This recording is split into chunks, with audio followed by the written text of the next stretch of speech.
For now, let's spearhead these 60 minutes with Focus on Health Law. This is a presentation of attorney and counselor at law, Mr. Kenneth Haber from Boyd's, Maryland. This week, our moderator, attorney Ramesh Khurana, questions attorney Haber on the compliance and anti-fraud programs. Let's see. Hello, welcome to the Capital Forum. My name is Ramesh Khurana.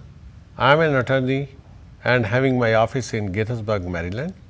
And today I am really privileged to welcome Kenneth Haber, who is a very knowledgeable and experienced attorney having his office in Maryland.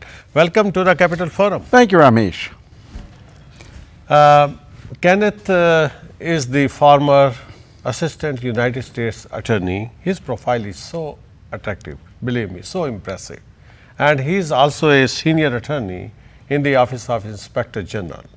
So, Ken, today I am going to ask you questions about compliance and anti-fraud programs for healthcare providers, because you are a head cop sometimes. I was one of the head cops. And that's why, based on your experience, I'm going to ask you some questions regarding healthcare provider field, Yes. especially in regard to compliance and anti-fraud issues. Now, what are some of the critical provisions of a compliance and anti-fraud program for a healthcare provider? Can you please describe them? Sure. The first thing you have to do when you're putting together a compliance program, anti-fraud program, is you have to make sure you get a good compliance officer. You have to get somebody who knows what they're doing. Now, if you're a small doctor's office, it's not a matter of necessarily hiring an additional staff member, because you might be the doctor of one in a small practice. So, a doctor should not be venturing to do it by himself. No, he should not. Right? He needs to have assistance with somebody who knows what they're doing. They need people who are familiar with, knowledgeable of coding. They need people who know the law and the application of the law. They need people who know the clinical aspects. And it's not a matter of having all these people on full time, but it's a matter of having somebody who can look over and do a survey of what you're doing and prepare a program for you and your staff to make sure that you're operating within the proper boundaries. I think it makes sense. Yeah. And moreover, as a physician, you just focus on your medical practice, generate more revenue to pay for a professional who can handle this compliance and anti-fraud program. That's Right? correct. Yeah. You'd keep your regular staff as long as they are in conformity with the requirements. And you say, well, what are the requirements? I've had this person for 20 years. Well, you have to make sure that the person doesn't have a criminal background, doesn't have an exclusion background. If that person was excluded from Medicare someplace along the line and never got reinstated in Medicare, then you can be facing some very stiff financial penalties because of the fact that you can't have somebody working for you that's being paid with Medicare, Medicaid funds, rendering services that are attributable to because of Medicare, negligent Medicaid. hiring. And that's exactly because Yeah. you're being negligent in your hiring. There's lists of people that have been excluded, and you need to check anytime you're hiring a new person that they're not excluded. That makes sense. And Yeah. you should run a criminal background check on them, because of the fact that it's not just a matter of exclusion, it's a matter that you don't want somebody stealing either. And they can steal from you, and they can steal from your patients just as easy as they can steal from you by getting the vital information of the patients and using it not necessarily out of your office, but in some other context, so that they're misusing the credit card, selling the credit card information, or whatever else. You need legal people in your office. Very, very good advice, Ken. Now, let me ask you a follow-up question. Why do you need a provision to make your own officers, directors, managers, and employees responsible for illegal activity if they fail to report it to you? Because you don't want them to hide information, and then when they are in the doghouse with you or you're in the doghouse with them, they come and file a key tam case against you, a complaint with the authorities against you, and then they say, look how long he's been doing this. And the fact of the matter is that if they've signed documentation indicating that they're supposed to be reporting to you anything that they find wrong, you can make a correction in your practice immediately and mitigate whatever may have been wrong. It might be minimal in the very beginning, but if it keeps on going, it could build up, and you need them to know that they're responsible, so that if in fact they try to blackmail you, and I had that happen one time where a client had one of his office personnel tried to blackmail him, and she sent his father over, and we pointed out to the client, not the client, but the former employee's father, well, she signed this documentation saying that she knows that she's responsible for all the illegal activity when she becomes knowledgeable of it and didn't report it. You can't fix it if you don't know it's broken. Wonderful. I think, again, that's a very good piece of advice. The father walked away with his tail between his legs, and the client fixed up his program of our assistance. So they cannot think of becoming a kind of whistleblower, like you have already put this responsibility on them.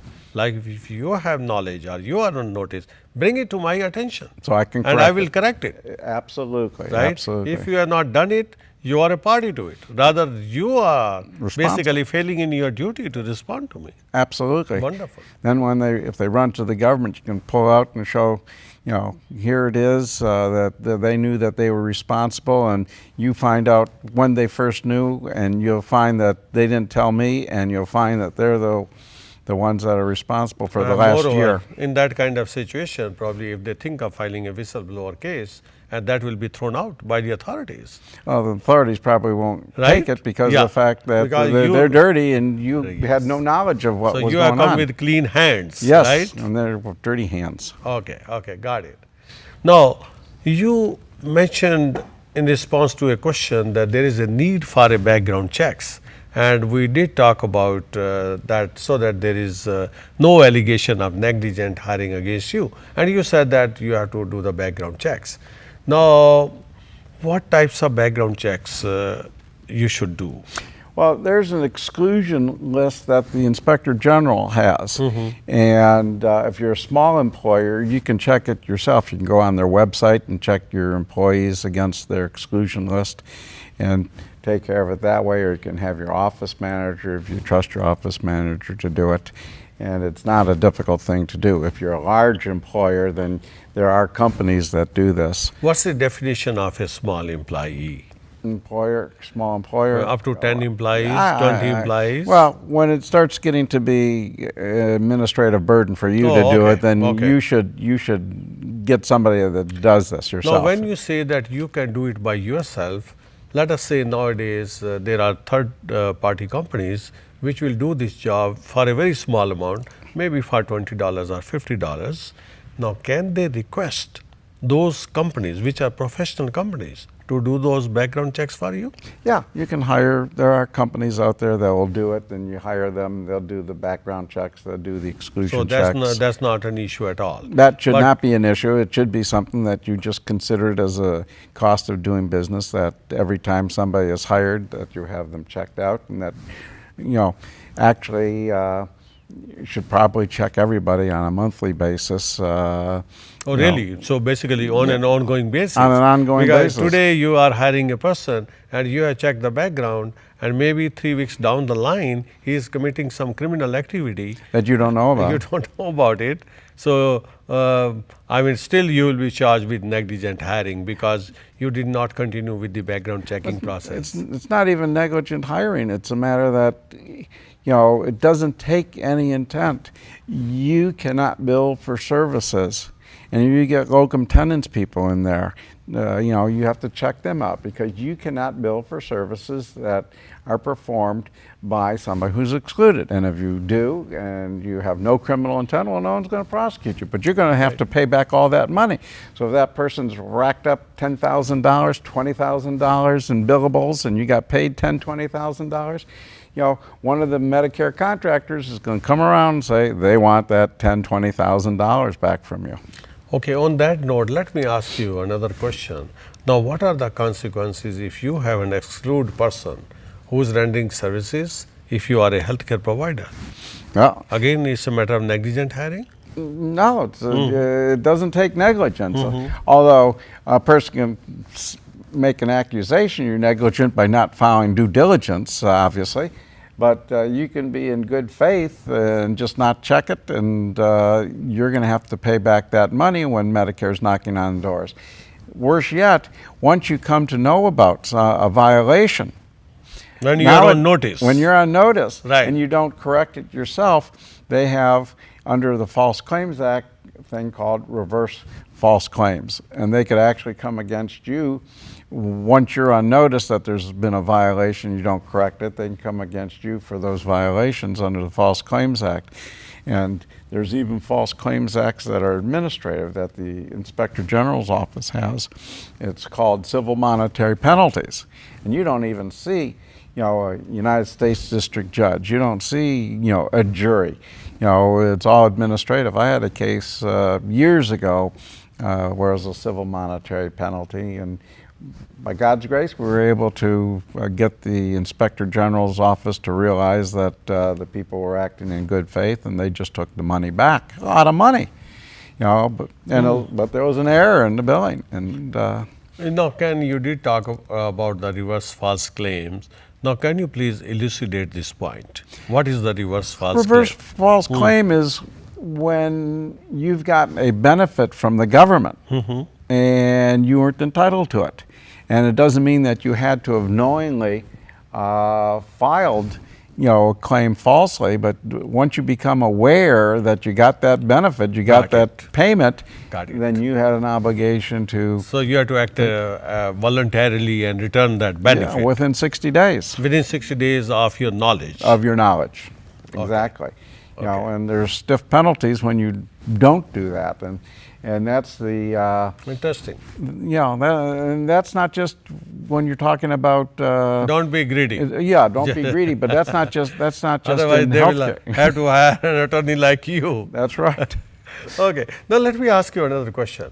Now, what are the reporting requirements of fraud occurring in your healthcare business? 60 days once you 60 become days. known. This is one of the This is reporting one of the requirements. reporting requirements. So, 60 reverse days. false knowledge, right? Right. Okay. Well, And any other requirement?